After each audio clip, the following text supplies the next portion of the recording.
Hanukkah begins for the Jewish people on Sunday, December 21st. 4 days after that, the Christians celebrate Christmas. The holidays are very different in origin, the way we observe them, and the level of importance that we attach to them. Their one similarity is that both of them are based on what members of each religion regard as a miracle.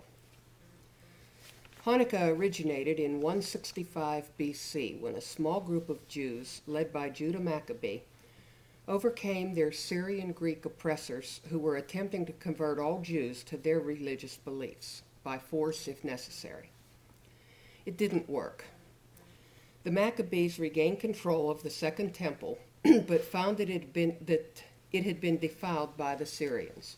There was only enough pure oil left to burn in the temple menorahs for one night, but it miraculously burned for 8 nights, allowing enough time for more oil to be purified. There is nothing in Scripture to document the miracle of the oil burning for 8 nights. It was never mentioned until the writings of Josephus Flavius, 200 years after the temple was recovered. The story might be true or it might be folklore. It was a common literary tradition in ancient writing to embellish the central occurrence of a story or a misunderstood event to the level of a miracle. It was so common, in fact, that we often refer to biblical times as the age of miracles.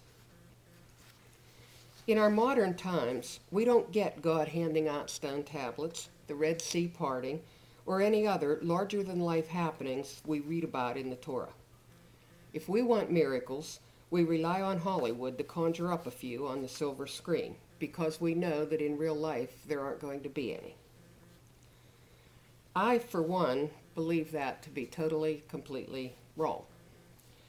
We live in a world full of miracles that happen on a daily basis, but we humans are usually too blind and jaded to see them for what they are. I wrote this sermon, like all my sermons, on my computer.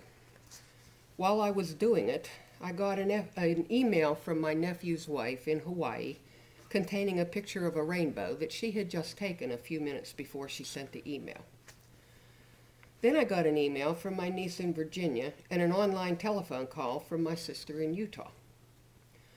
What is wrong with us that we would view a vial of burning oil longer than expected as a miracle, but when people who are thousands of miles apart can see and talk to each other anytime they want to, we don't give it a second thought?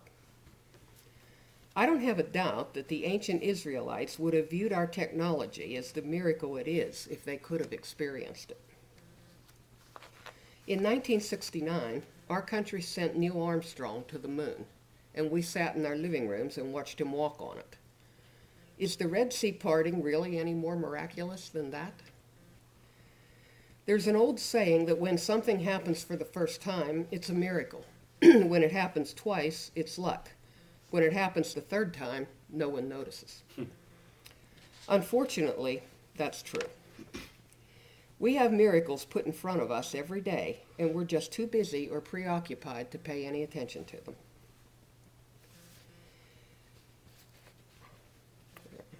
New babies are born every day, and unless they are born to us or someone close to us, we don't even think about it. Does that make it less miraculous when one of these new little people joins the human race? The tree outside my window loses its leaves in the fall and spends the winter covered with snow and ice, looking quite dead. It happens every year. Then in the spring, it's covered with glorious pink magnolia blossoms, followed by a profusion of new green leaves to replace the dead ones that fell off. Is that less of a miracle just because it happens every year? And if you really want a miracle to think about, I should point out that John Lennon's yahrzeit was on Monday, and I am not preaching about him tonight. That's never happened before. I think the greatest miracle God gives to any of us is the one that we are most prone to take for granted. That's the miracle of having other people love us. Along with the good in all of us, there's a complex collection of faults, bad habits, and annoying little idiosyncrasies. Can anything be less than a miracle?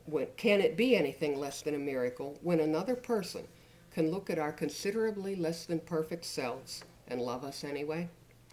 and continue to love us year after year? All of you know that this has been a very difficult year for me.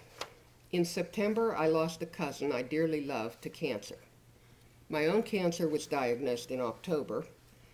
Last week, I had to put my beloved St. Bernard Greta to sleep because she too was in the advanced stages of cancer.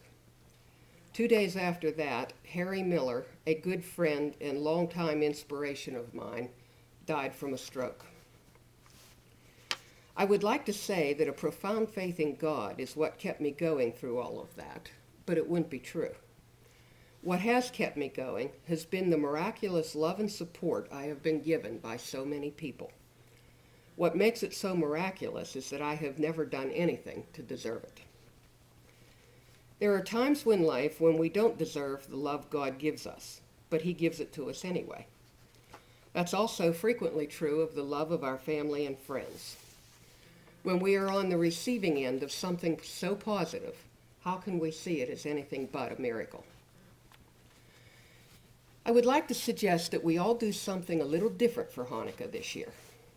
When you light your menorah on Sunday night, instead of focusing on a 2,000-year-old miracle that happened to somebody else, think about the one that you've seen for yourself. And on each of the 8 nights of Hanukkah, add another miracle to your list as you add another candle. It will give the holiday a deeper meaning, and it will give each of us a greater awareness of just how miraculous every breath we take can be.